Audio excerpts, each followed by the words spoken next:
Caríssimos seguidores de Arautos Sem Segredos, tivemos uma mudança drástica aqui em Lumen Profeta. E hoje queremos contar para você.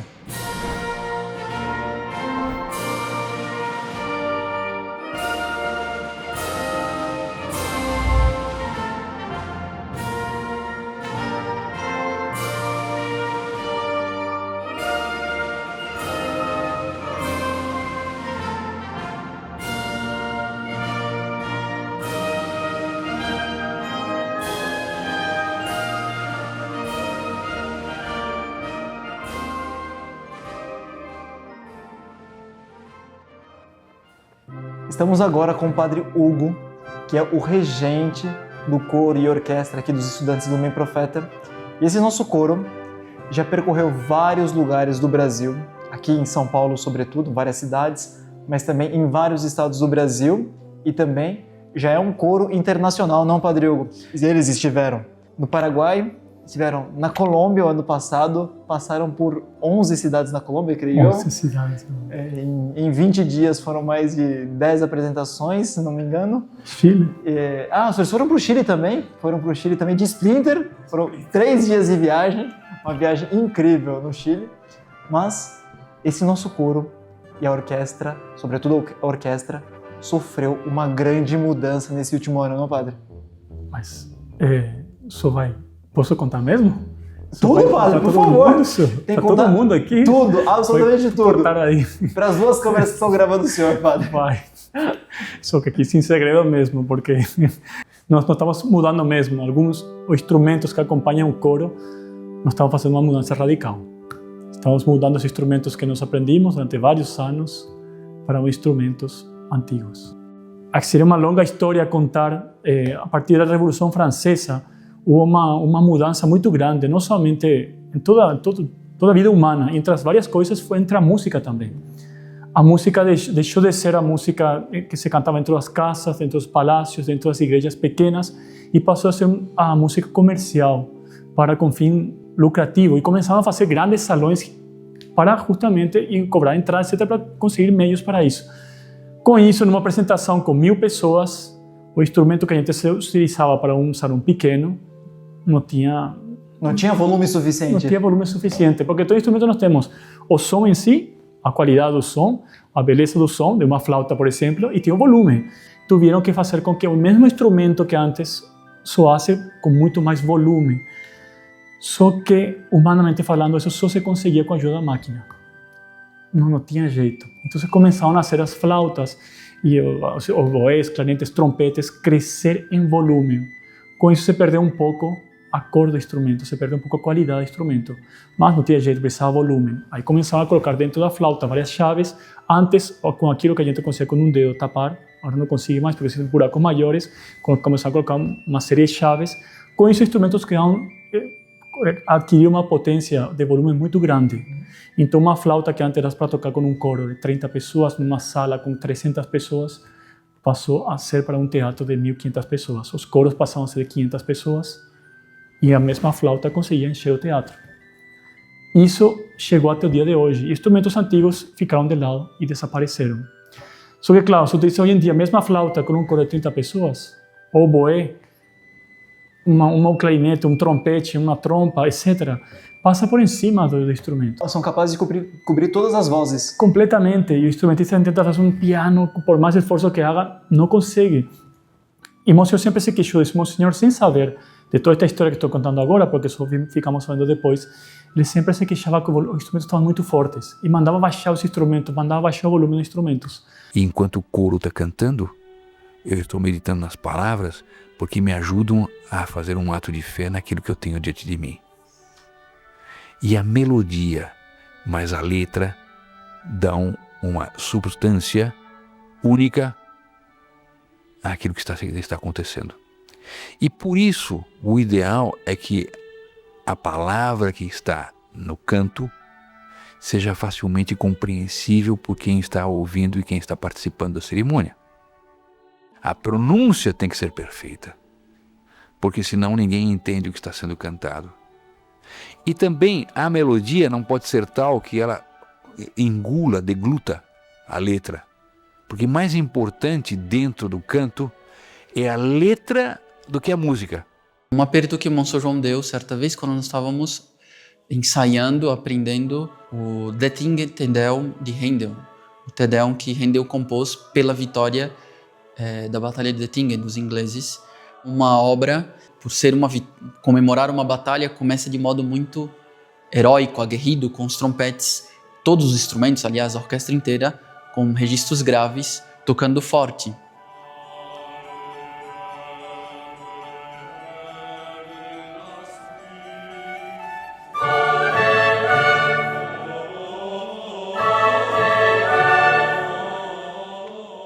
E Handel colocou para os 3 trompetes fazerem isso, porque ele compôs para os trompetes tocarem com esse instrumento aqui. Só que, na época, nós trocávamos com instrumentos modernos. E o primeiro e o segundo trompete tocavam a peça com um trompete chamado trompete piccolo, que é um trompete pequeno, feito para tocar um registro mais agudo. E só o terceiro trompete, que naquela ocasião era esse Escravo de Maria que fazia, só ele conseguia tocar o registro grave. Portanto, só um trompete estava fazendo o que na realidade 3 deveriam estar fazendo. E o Monsenhor João, no início do treino, começou a corrigir. Não, está mole, não está bom. Tira aí da campana do senhor, tem uma borracha. Bonito, muito bonito, porque... Pam, pam, pam, pam, para, pam. Isso eu tava, não sei quem estava tocando letra. Pam, pam, pam, para, pam. Vai de novo.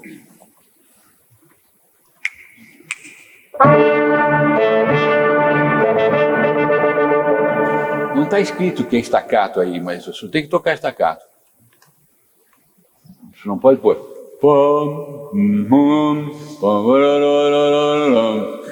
Isso é brasileiro tocando Handel.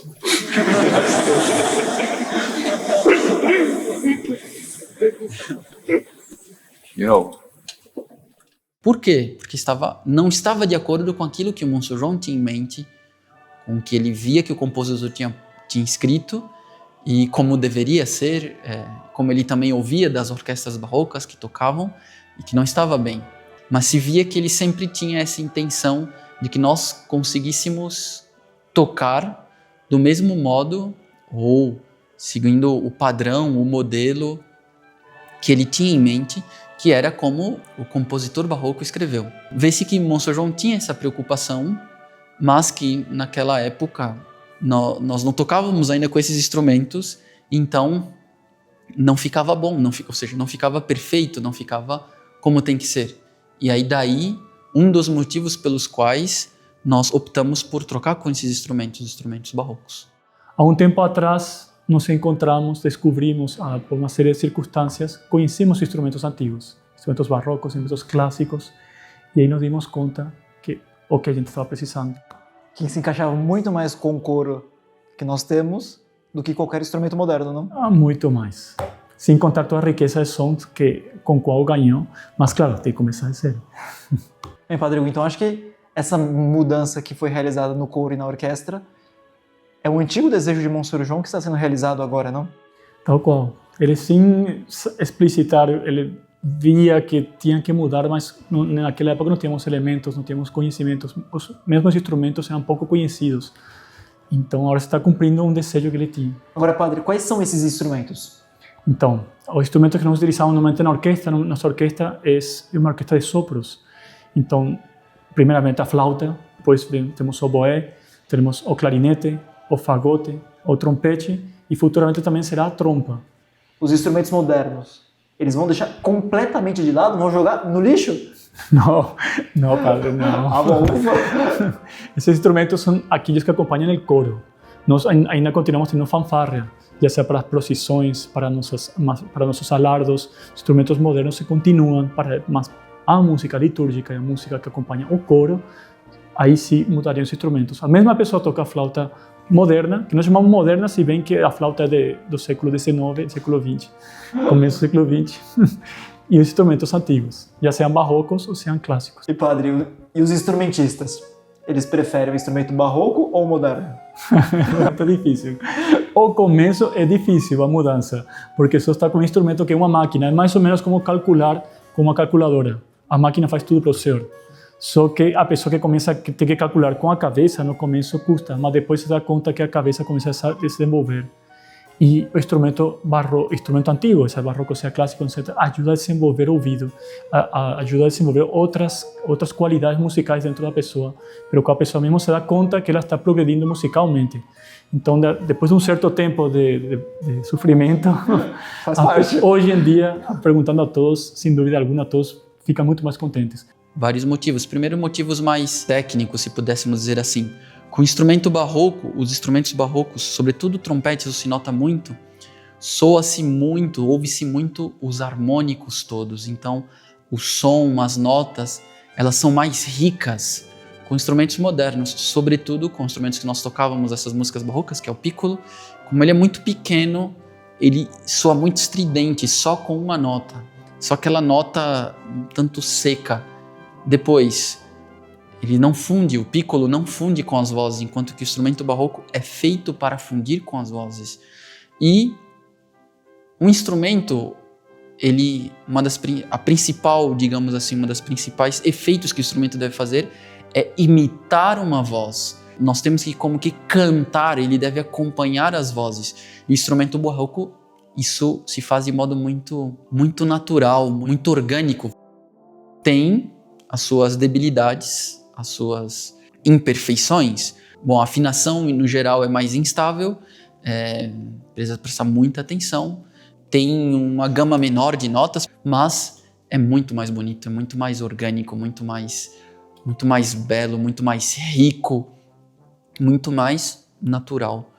E se me perguntarem se eu prefiro os tímpanos modernos ou esses tímpanos, sem dúvida eu responderia que eu prefiro esses, porque ele se encaixa muito melhor no nosso contexto orquestral. Ele se encaixa e se funde muito melhor com os outros instrumentos do que o tímpano moderno.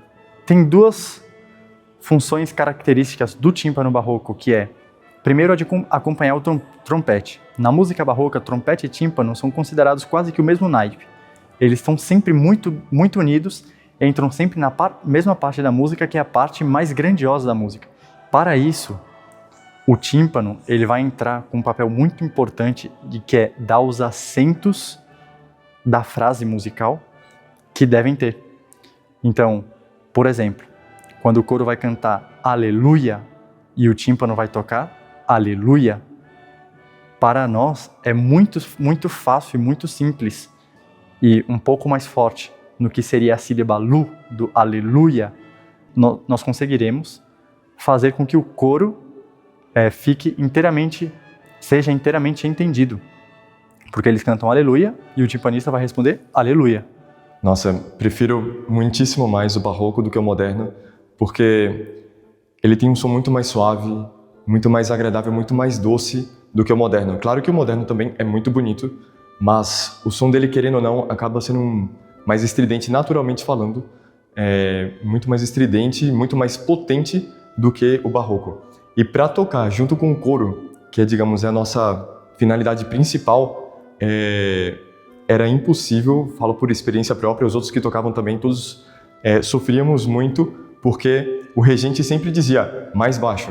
E com o barroco é completamente diferente, porque sendo um instrumento natural, muito mais suave, a própria madeira de que ele é feito também, normalmente, os barrocos são feitos de bucho, que é boxwood, que é uma madeira super suave, super leve, e isso faz com que o som também seja projetado de uma maneira mais suave.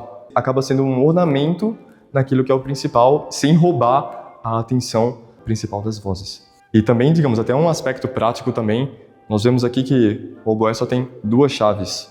E para quem já tocou oboé moderno, sabe o que é a dor de cabeça de ter que cuidar de um instrumento que a gente pede a conta do número de chaves que tem e que sempre dá problema, e aí sempre tem que estar fazendo manutenção, e muitas vezes o instrumentista está tocando e não sabe qual que é o problema, mas tem uma chave que tem uma micro-regulagem que está um pouco fora, e isso já faz com que o instrumento perca seu desempenho. Aqui não, isso aqui é uma flauta doce com uma palheta que a gente põe o dedo nos buracos aqui e resolve, sai o som, sai todas as notas e dá para tocar perfeitamente.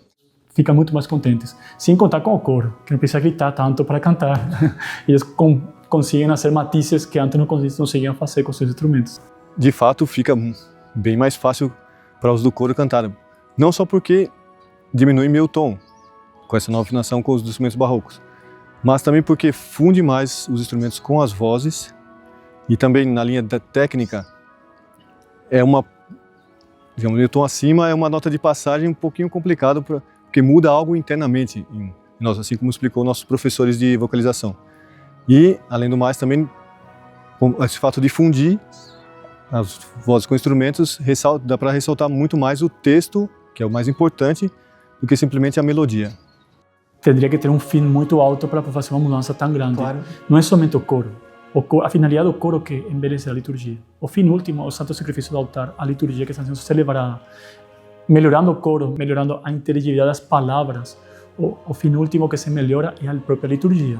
A liturgia fica muito mais rica, porque as palavras que estão sendo cantadas e que têm que chegar ao coração dos fiéis para predispor melhor para a liturgia que está sendo celebrada, é feita com outra riqueza, com outra substância. Bem, caríssimos seguidores de Arautos Sem Segredos, chegamos ao final do nosso vídeo. Padre, muito obrigado por todas as explicações que o senhor deu. Acho que vai ser de grande valia para os nossos seguidores, sobretudo aqueles que também acompanham a liturgia dos Arautos, poderão escutar já esses instrumentos barrocos acompanhando o nosso coro também. Espero também que eles gostem dessa nova mudança. E também os seguidores, por favor, deixem aqui nos comentários aquilo que acharam desse vídeo, se gostaram, se não gostaram, se querem saber mais sobre os instrumentos barrocos e quiçá também o Padre Hugo nos possa fazer uma explicação a respeito do coro, porque hoje tratamos a respeito do coro e dos instrumentos. Mas quiçá, no vídeo futuro, Padre, uma explicação sobre o coro, as diferenças das vozes, as aulas de vocalizações que eles têm, que toda semana treinam o coro também. Padre, com isso, encerramos nosso vídeo. O senhor poderia dar a bênção? Com muito gosto, Padre. O Senhor esteja convosco. Ele está no meio de nós. Abençoe o Deus Todo-Poderoso, Pai, Filho e Espírito Santo. Amém. Salve Maria! Salve Maria!